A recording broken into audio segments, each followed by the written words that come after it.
حضرت لقمان حکیم جنہیں اللہ رب العزت نے دانش مندی عطا فرمائی تھی، حکمت عطا فرما رکھی تھی، اپنی بچوں کی تعلیم کے تربیت فرما رہے، تعلیم دے رہے، اور اللہ نے اس سلسلے کو اپنے کلام میں محفوظ فرمایا کہ ایک باپ اپنے بچوں کی تربیت تعلیم ان خطوط پہ کرے۔ سب سے پہلے یہ دیکھے کہ اس کا عقیدہ ٹھیک رہے، اسے صحت مند ایمان یقین نصیب ہو جائے۔ دوسرا، اسے اس فکر ہو کہ میرا بیٹا عبادت پہ آ جائے، عبادات کا پابند ہو، عبادات کا اہتمام کرنے والا ہو۔ اور تیسری صورت یہ ہے کہ میرے بیٹے کا دین کی حفاظت میں، دین کی اشاعت میں، دین کی خدمت میں حصہ پڑ جائے۔ یہ بھی ہر دور کا مسلمان اپنے بچوں میں فکر پیدا کرتا رہا تو نسل در نسل ایسے افراد امت میں آتے رہے جو اللہ کی دین کی خدمت میں اپنے آپ کو پیش کرتے رہے ہر دور میں، اور اسی کی بدولت آج دین بھی نسل در نسل زندہ ہے۔ آج دین کی ہر شکل زندہ ہے، آسمانی کتاب کے الفاظ بھی محفوظ ہیں، اس کا مفہوم بھی محفوظ ہے، پیغمبر علیہ الصلوۃ والسلام کے ارشادات بھی محفوظ ہیں، ان ارشاد میں رکھا پیغام بھی محفوظ ہے۔ اللہ کے نبی کی زندگی کا ہر نقشہ، زندگی کی ہر حرکت، سکنات، ہر عمل آج امت کے پاس محفوظ ہے، اس لیے کہ ہر دور میں ایسے افراد پیدا ہوتے رہے جو اللہ کے دین کے لیے یا تو پوری زندگی وقف کر دیا کرتے تھے، یا کسی نے اپنی کچھ صلاحیتیں لگا دی، کسی نے اپنے کچھ اوقات لگا دیے، کسی نے کچھ وسائل دے دیے، کسی نے دولت لگا دی، کسی نے زندگی دے دی، بلکہ یہ سلسلہ رسول اللہ صلی اللہ علیہ وسلم کے زمانے سے رہا ہے۔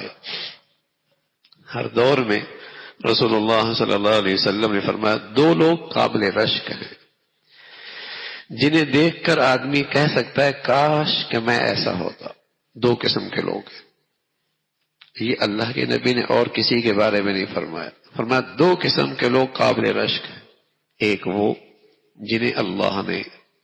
آسمانی علم عطا فرمایا ہو، قرآن حدیث کا علم ملا ہو، اور پھر ساری زندگی اس قرآن حدیث کی انصاف بری زندگی کو پھیلانے میں اس کی زندگی لگ گئی ہو، ایک وہ شخص۔ دوسرا کون ہے؟ رسول اللہ صلی اللہ علیہ وسلم نے فرمایا دوسرا وہ شخص ہے جسے اللہ نے دولت دی ہو، مال دیا ہو، اور پھر اس کی وہ دولت اللہ کے راستے میں خرچ ہو رہی ہو۔ یہ دو شخص ایسے ہیں جو اس قابل ہیں کہ جن پہ آدمی رش کر سکتا ہے کاش کہ میں ایسا ہوتا، میری اولاد ایسی ہوتی۔ اور ہر دور میں ایسا ہوا، کچھ لوگوں نے اپنی زندگیاں پیش کی، کچھ لوگوں نے اپنے وسائل پیش کیے، ہر دور میں، اور اس کی برکت سے آج امت میں دین نسل در نسل زندہ ہے۔ اگر بلال حبشی ہیں تو وہاں آپ کو حضرت عثمان بھی نظر آئیں گے،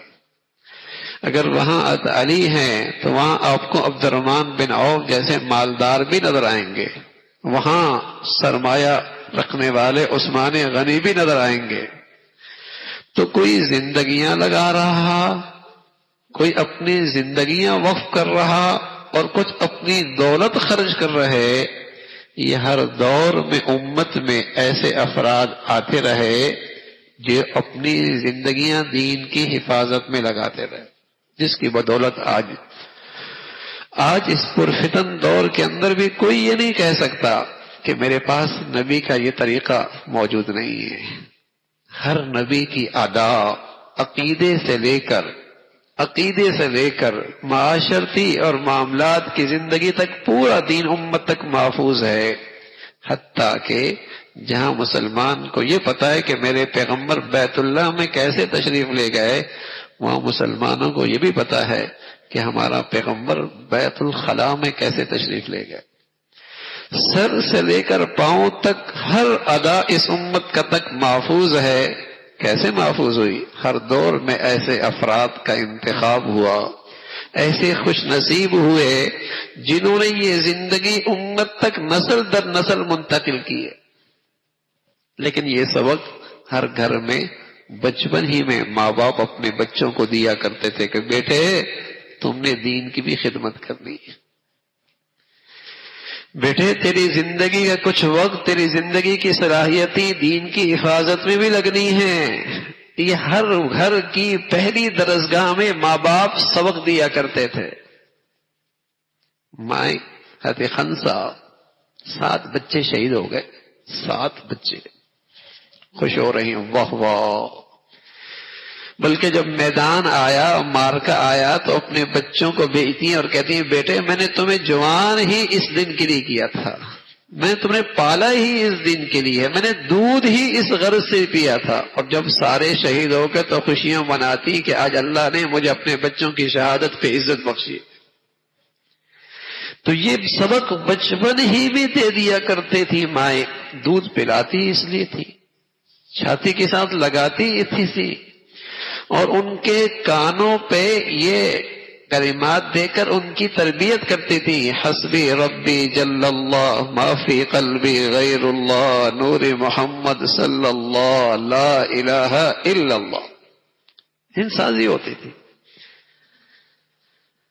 بہت سارے بچے، ان کے گھروں کا ماحول اس امت میں ایسا رہا کہ مائیں جب صحابہ کی زندگیاں پڑھا کرتی تھی تو بچے بچپن ہی کے اندر ان واقعات کو ازبر یاد کر لیا کرتے تھے